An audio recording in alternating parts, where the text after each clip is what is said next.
फिर दिन हुआ,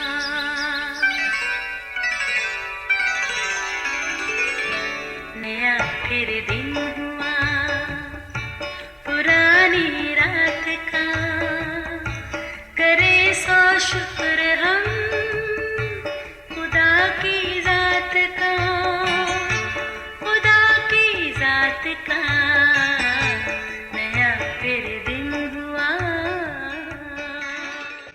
आज की आयत। बस जो कोई मेरी बातें सुनता और उन पर अमल करता है वो उस अक्लमंद आदमी की मानद ठहरेगा जिसने चट्टान पर अपना घर बनाया। मत्ती 7:24 आयत। किसी गांव में एक छोटा सा घराना रहायश पजीर था। वालिदैन अपने रोज़मर्रा कामों में मसरूफ़ रहने के बावजूद अपने दोनों बच्चों के साथ वक्त निकालकर खुदा का कलाम पढ़ते और दुआ करते थे। बच्चों के टाइम टेबल में खुदा से मुलाकात के नाम से वक्त मुकर्रर भी था। वो बाकायदगी से इस पर अमल करते थे। जब उन दोनों की तालीम मुकम्मल हुई, दोनों भाइयों ने माँ बाप की दुआओं से अपना घर और गांव को खैरबाद कहा और रोज़गार के लिए एक बड़े शहर का रुख किया। वहाँ उन्होंने खूब मेहनत की और आखिरकार दोनों भाई कामयाब बिजनेसमैन बन गए। अजीज़ों, शुरू में तो उन्होंने हस्बे मामूल अपने टाइम टेबल में खुदा से मुलाकात के वक्त को तरजीह दी, मगर आहिस्ता आहिस्ता वो इतने मसरूफ़ हो गए कि उनकी ज़िंदगी में खुदा के लिए कोई जगह न रही। अजीज़ों, जब तक वालिदैन हयात थे वो बाकायदगी से अपने बच्चों के लिए दुआ करते रहते। फिर जब उनका साया सर से उठा, उनकी हिफाजती दुआओं का सिलसिला भी ख़त्म हो गया। जल्द ही दुनिया की दौलत ने उन्हें अपनी लपेट में ले लिया और वो चकाचौंध रोशनियों में खो गए। अब तो उन्हें आपस में भी मुलाकात का वक्त नहीं मिलता था। अजीज़ों, इत्तफाक से काफ़ी अरसा बाद एक बिज़नेस मीटिंग में दोनों की मुलाकात हुई तो उन्होंने अपने गांव जाकर अपने माँ बाप के घर को ढाकर एक खूबसूरत घर तामीर करने का इरादा किया। जब वो गांव गए, देखा वो घर बहुत सीधा और वीरान पड़ा था, जहां उन्होंने अपना खूबसूरत बचपन अपने वालिदैन के साथ गुजारा था। वो अपने घर की एक एक शय को बड़े शौक़ से देखने लगे। अगरचे हर शय मिट्टी से अटी पड़ी थी, मगर यादें वैसी ही ताज़ा थीं। अचानक कोने में पड़ी मेज़ कुर्सी देखी जहां उनके वालिद दोनों को कलाम सुनाया करते थे। फिर पास बड़ी दरी को देखकर याद आया कि वो यहाँ अपने वालिदैन के साथ घुटने टेक कर दुआ भी किया करते थे। फिर न जाने क्या हुआ, वो दोनों उसी दरी पर घुटने टेक कर दुआ करने लगे।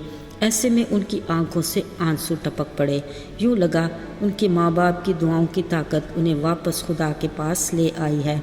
दोनों भाइयों ने इस घर को यूं ही रहने का इरादा किया जहां उनके खुदा परस्त वालिदैन की यादें अभी तक ताज़ा थीं। दोनों ने फिर उसी दरी पर घुटने टेक कर दुआ की और खुदा से मुआफ़ी मांगी कि उन्होंने दुनिया को खुदा से ज़्यादा तरजीह दी। अजीज़ों, अब के जब वो इस घर से बाहर निकले तो उनकी ज़िंदगी में अजीब खुशी और ताजगी थी। उन्होंने इरादा किया कि अब वो मसीही बिजनेसमैन बनकर ज़िंदगी गुजारेंगे और उनके वालिदैन का खुदा मरते दम तक उनका खुदा होगा।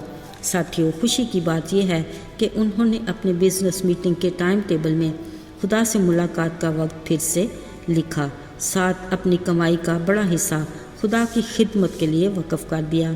याद रहे, खुदा के कलाम में बच्चों की पाक कलाम के मुताबिक तरबियत वालिदैन की बड़ी जिम्मेदारी है। लिखा है, तुम अपने बेटों और पोतों समेत खुदावंद अपने खुदा का खौफ मान कर उसके तमाम आइन और अहकाम पर ज़िंदगी भर अमल करना ताकि तेरी उम्र दराज हो। खुदावंद हमारा खुदावंद एक ही है।